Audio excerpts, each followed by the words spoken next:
Introducing the Champion's Mindset, the podcast that gives your inner game a serious upgrade. Join internationally renowned mindset and performance expert, Aussie Kathryn Orford.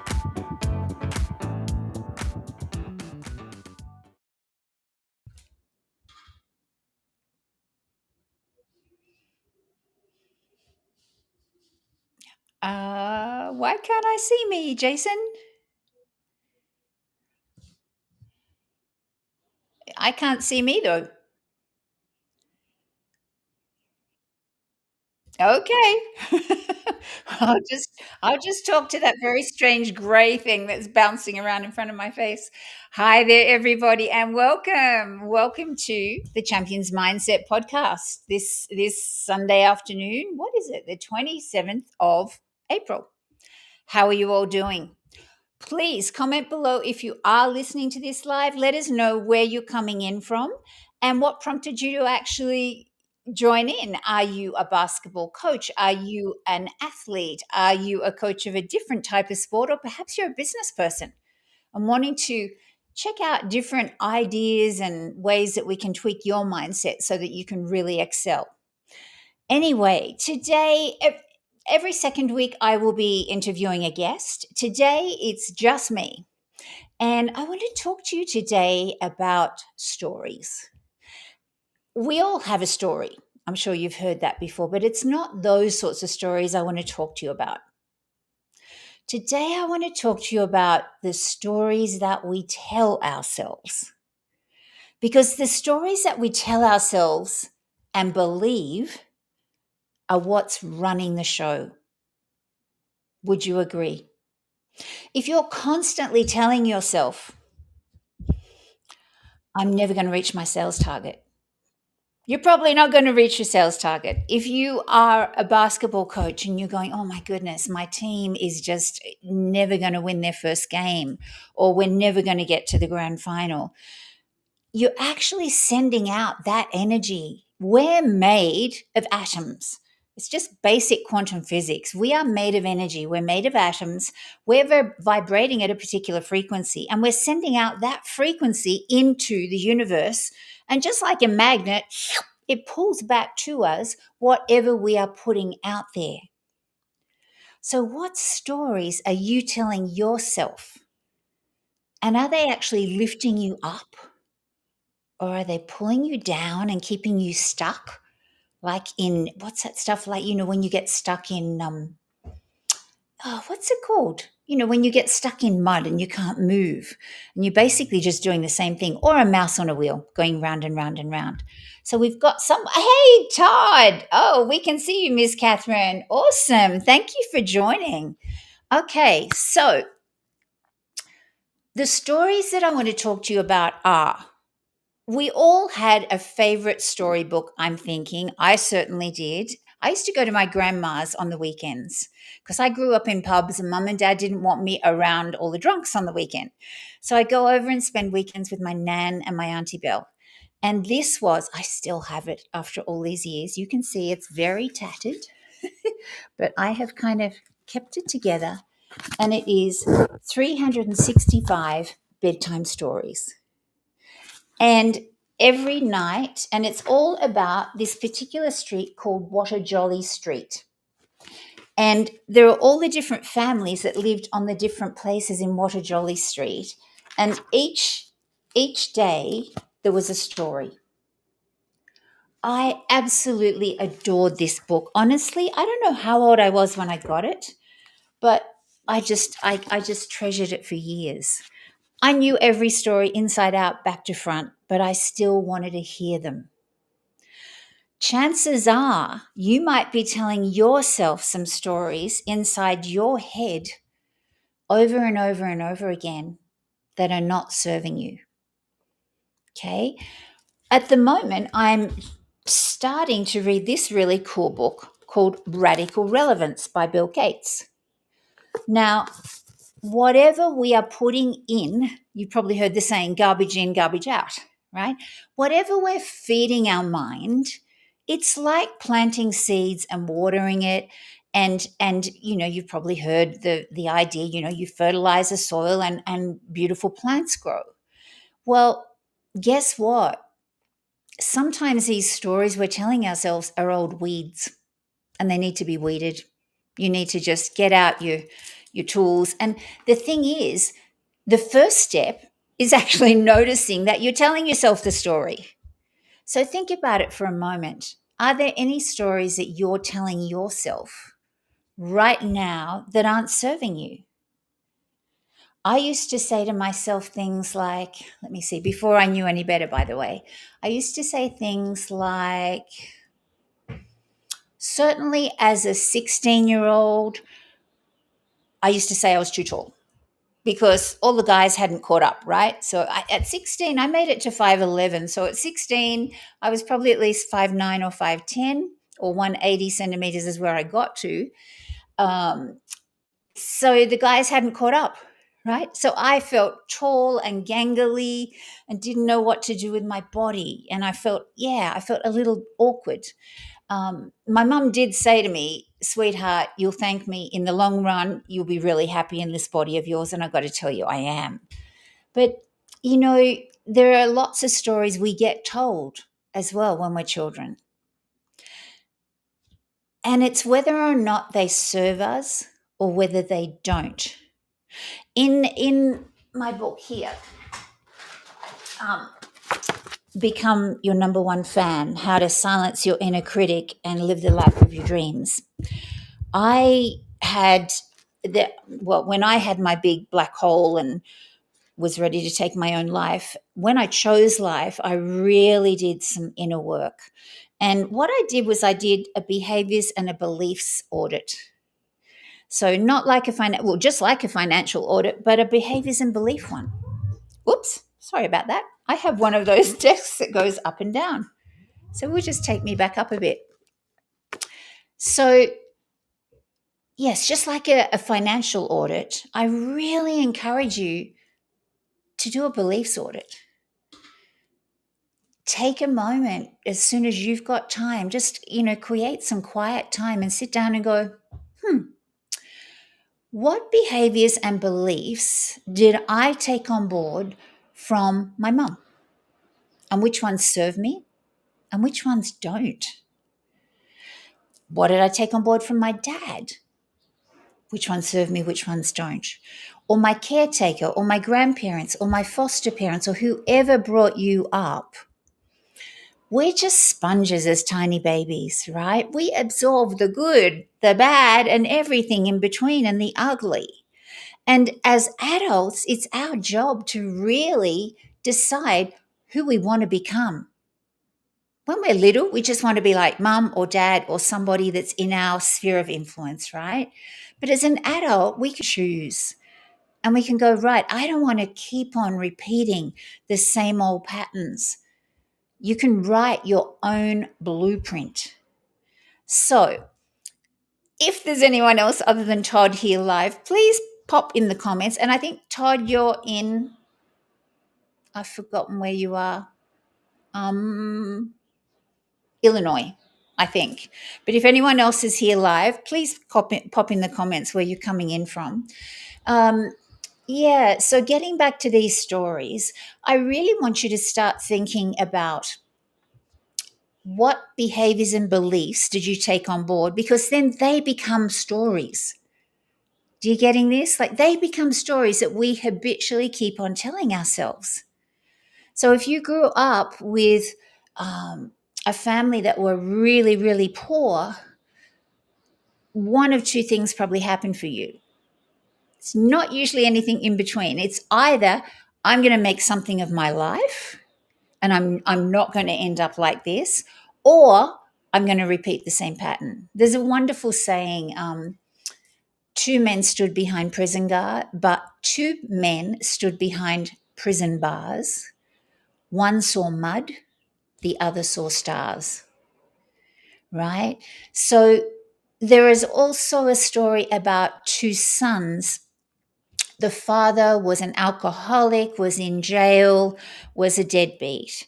And one of the sons went on to be highly successful.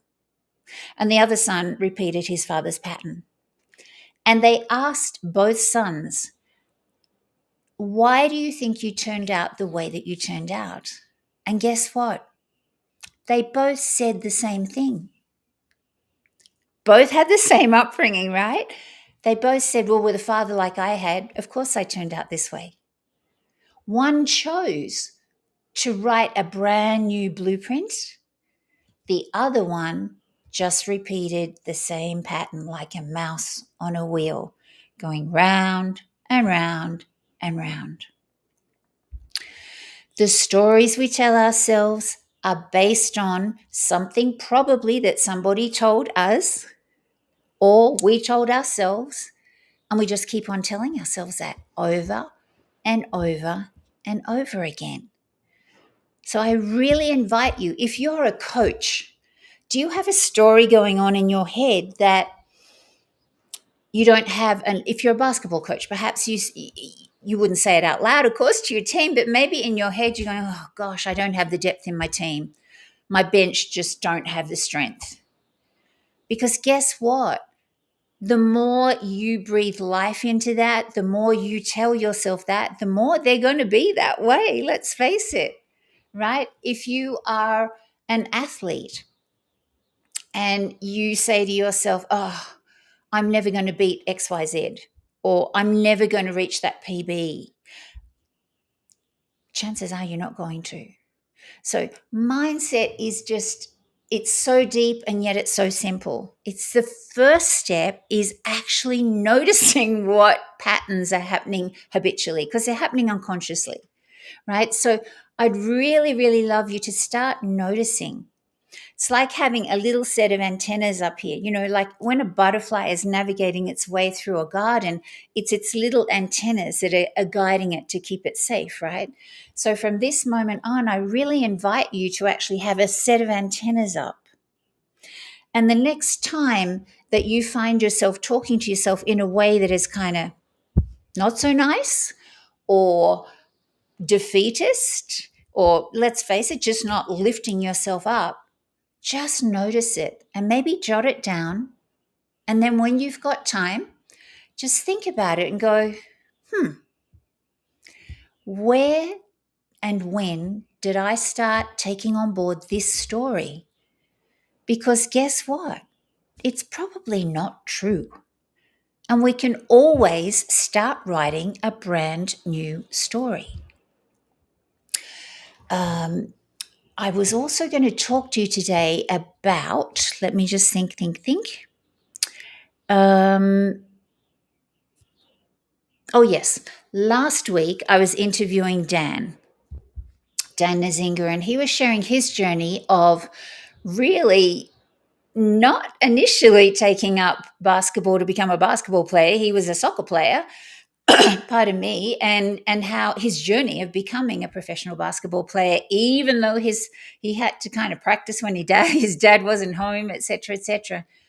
But what we were talking about as well was I shared that I got told at 16 when I decided I wanted to be a professional dancer. I'd only done jazz and tap for 3 years, 6 classes a week from the age of 13 to 16.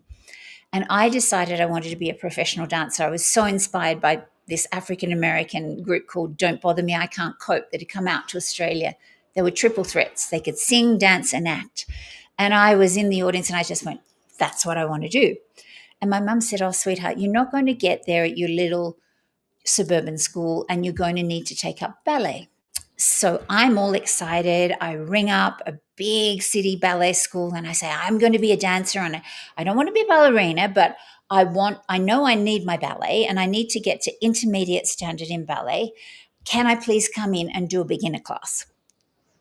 And she said, yes. So in I go, and she put me in with 8-year-olds.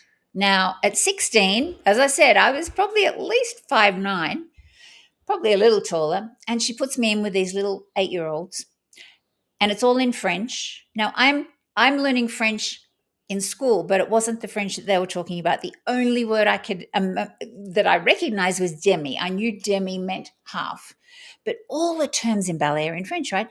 So I'm copying, and I thought I was doing a beautiful job. I was just mimicking everything because I had no idea what the words meant.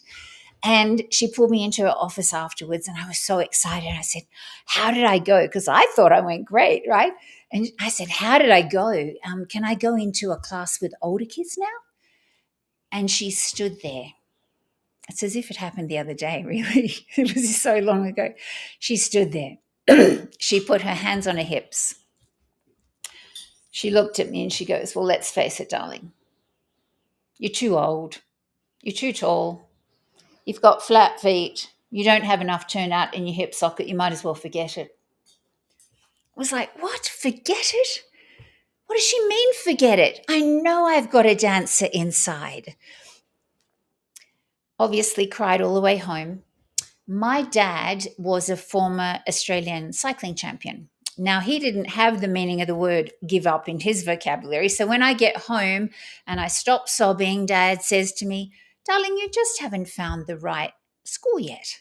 So I bravely get out the phone book and I find another big ballet school, and in I go and I do another class. 3 big schools told me the same thing, and it was like I gave up on my dream. But my dream didn't give up on me. Has anyone ever had anything like that happen? So I met a guy when I was 21, just turned 21, who was English. He was out in Australia on a working holiday. And I followed him back to London. That didn't work out. And I went, well, I might as well do a dance class while I'm here. And so I got out the phone book and I found Una Billings TV School of Dance in Hammersmith. I rang up and I spoke to Una. I said, "I'm here visiting. I'd love to come and do some casual classes." And she said, "Yes, of course, of course." So I go in and I do some casual classes. And after one of the classes, Una pulled me aside and she said, I was Kathy back then. She says, "Kathy, you should try out for full time." Guess what I said to her? "Oh, no. I'm too old. I'm too tall. I've got flat feet and I don't have enough turnout in my hip socket." And she said, "Darling, you've got the height, you've got the body, you've got the musicality, you've got the stage presence, you've got the flexibility. You just got to work on your ballet. We'll get some private ballet lessons for you." Fernand Monet was the ballet master for the Royal Ballet when they went on tour. Guess who got private lessons with him? 6 months later, I turned professional, proved all those nasty critics wrong. And just like Dan and I were talking about, it takes one person aside from our parents. It can't be mum and dad, because when mum and dad are encouraging us and telling us we're going to be amazing or we've got this talent, we just go, "Oh yeah, that's just mum and dad saying that." We need one person to really believe in us for us to develop to our true potential. So if you're a coach, you have a huge responsibility.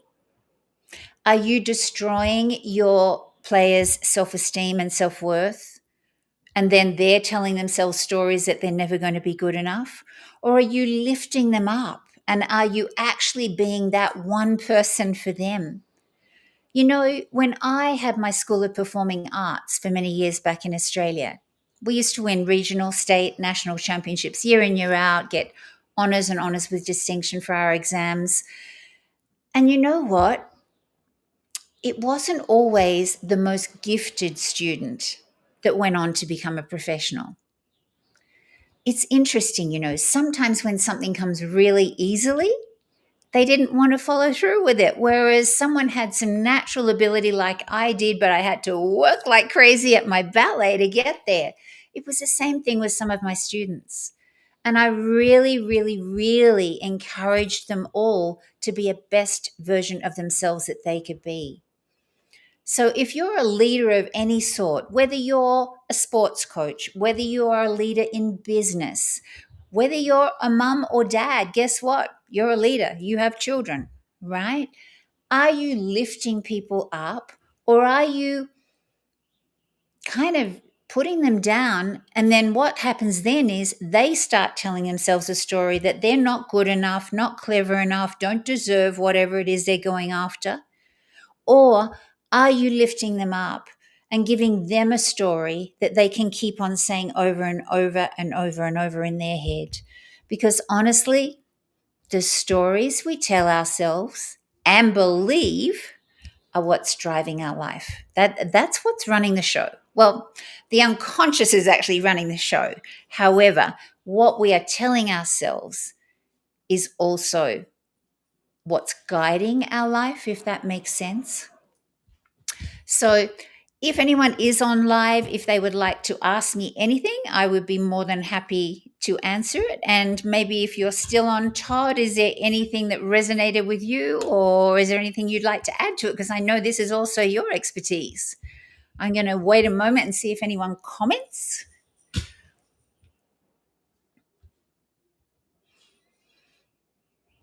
Have a little look over here.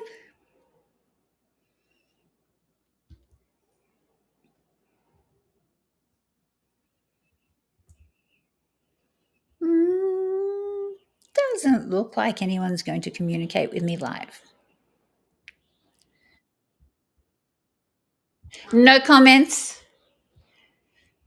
Oh, no worries at all. Okay, well, what I might do is just recap what we've been talking about and end a little early. Last week I went over time. This week I'm going to go a little early. I think it's just really intuitively what I feel is on my mind that day that I feel hopefully is valuable to the audience. So, what we've been talking about, if you didn't hear from the top, is stories. As children, a lot of us get told stories. We have a storybook. This is my very, very old, tattered, beautiful favorite storybook from childhood. And then we start believing in those stories. For example, little girls get told that, they're a princess and there's a prince who's going to come and rescue them and ride off on a white horse and all these crazy things that, of course, life is not about. The stories that we have been talking about today are the stories that you tell yourself, or perhaps you tell other people, which then perpetuates whatever they've been saying to themselves. And is it a positive or is it a negative story? Because we've all got a responsibility to lift each other up. It's so important. We are all made up of atoms. We're all vibrating at a particular frequency. We draw to us what we are sending out. It's just basic physics, right?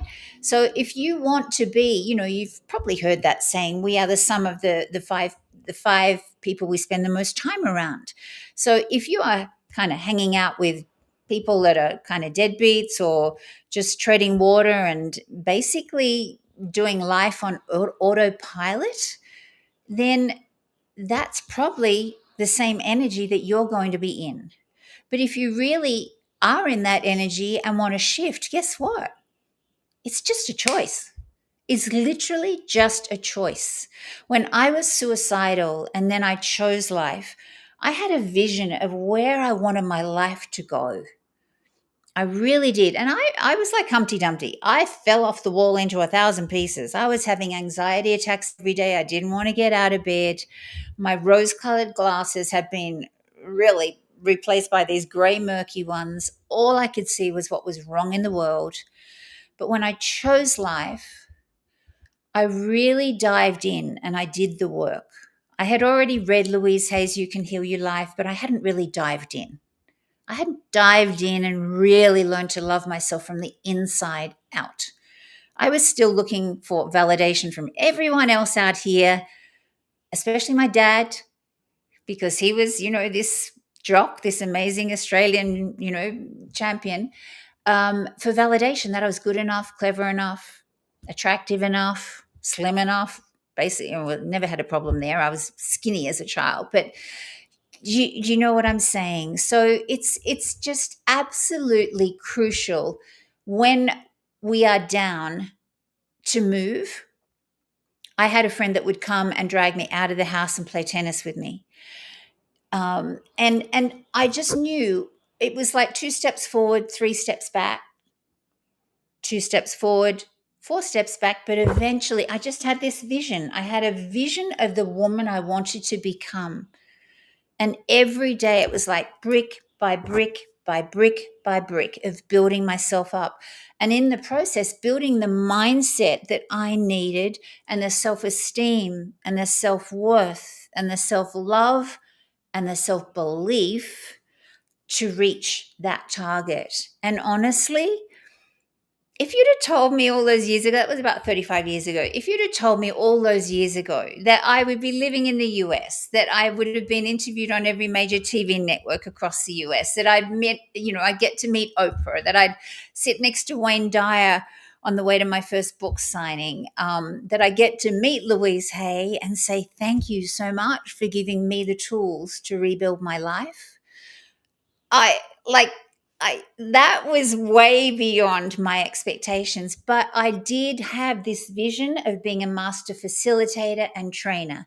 Did I know I was going to be a mindset coach? No. Who was my first mindset coach, though? My dad. He didn't know it, but we absorb so much as children. I absorbed so much, and I learned so much about the way he lived his life more than what he actually chose to teach me. So if you are a parent, what are your children learning from the way that you live your life? What stories do you tell yourself? What stories are you telling them about how they can achieve their dreams in their life? And what stories are you telling if you have a team of athletes, or perhaps you have a business team? Really make sure that you are always. I was listening to Ed Mylett the other day. I listen to Ed Mylett's podcast every time I'm in the car going anywhere. And he was saying, live your life with so much positive anticipation that something fabulous is just about to happen. Because that energy, how I was talking about vibrations, that energy is vibrating out, and just expect that it's about to happen. Because honestly, this stuff works. It's 101 of manifesting, really. You have to lift your energy and your vibration level to what it is you want to draw to you. So, yes, it's all about energy. And I hope that what this particular episode in this podcast has encouraged you to do is just have that little set of antennas up there and be mindful and go, is that a useful story that I'm telling myself? Or is that a useful story that I'm telling my son or my daughter or my team or my business team? And if it isn't, guess what? Just like that, you can choose to say something different, to start writing a brand new story. Speaking of which, next week I'll be interviewing someone special. Not quite sure who it is yet, but it'll be someone wonderful. And then the following week, I'm going to be teaching you how to write a script, which is part of my 5-part strategy of the inner game of winning. And that is a script where you are writing literally a movie script for an event or how you want your life to go. So thank you so much for joining us, and I look forward to seeing you again next week. Please, if you enjoyed this, share it, subscribe, comment on whatever resonated with you, and I will swing back. And obviously people will look at this when it's not live, and look forward to seeing you next week. Thanks so much. Ciao for now.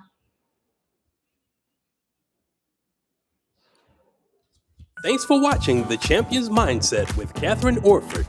Don't forget to like, comment, and subscribe. See you next week.